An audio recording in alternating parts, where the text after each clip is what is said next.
Bonjour et bienvenue à Chuck B Critique. Aujourd'hui, je donne mon avis sur le tout nouveau X-Men intitulé Phénix Noir.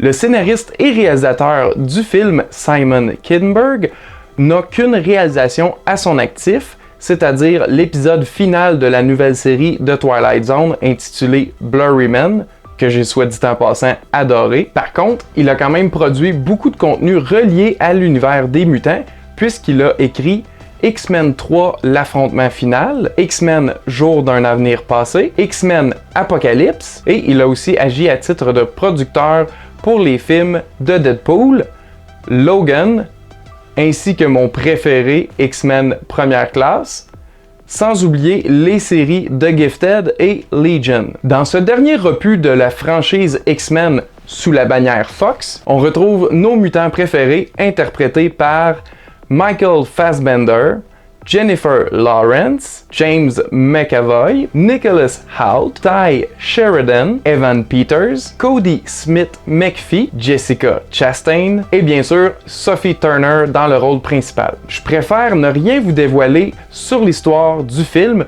puisque je trouve que le titre lui-même en révèle déjà un peu trop. Par contre, je peux quand même vous dire que j'ai apprécié les ajouts intéressants qu'ils ont fait à cette trame qui nous semble un peu familière. J'ai particulièrement aimé les performances de Michael Fassbender et Nicholas Hoult. C'était joué avec beaucoup de nuances. J'ai aussi trouvé que les changements d'opinion de certains personnages me semblaient plutôt réalistes. C'est rare que dans la vie, une personne ne change pas sa pensée.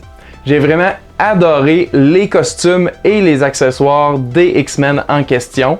C'est très fidèle au BD et aussi au dessin animé. Je répète encore une fois que je vais rester vague pour vous conserver l'effet de surprise sur le film, mais je dois dire que la scène d'introduction du film est vraiment captivante et la scène finale est très belle et touchante. Et je veux aussi mentionner que Nightcrawler a un moment complètement badass dans le film et c'était parfait. J'ai trouvé ça un peu spécial comment ils ont encore trouvé une raison de laisser Quicksilver de côté après un moment à cause de son pouvoir un peu trop fort. Mais je comprends quand même un peu pourquoi en même temps.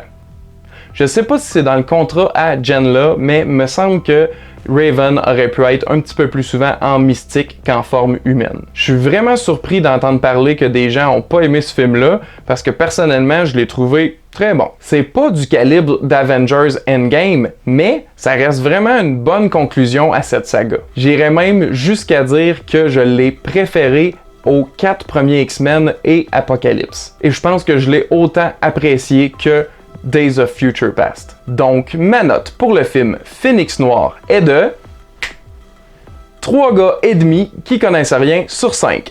3,5 sur 5. Avant de terminer, j'aimerais savoir quel est votre X-Men préféré. J'aime beaucoup Deadpool, mais techniquement, c'est pas un X-Men. C'est donc pourquoi je choisis Quicksilver. Il a un peu la même personnalité et je l'ai apprécié dans chacun des films qu'on l'a vu, mis à part celui de Marvel, mettons. Si vous avez apprécié ma critique, n'hésitez pas à l'aimer et la partager, ça m'aide beaucoup. Je vous invite aussi à vous abonner à notre chaîne YouTube des gars qui connaissent rien, où vous trouverez les épisodes du podcast en format vidéo. Merci d'avoir écouté, à la prochaine!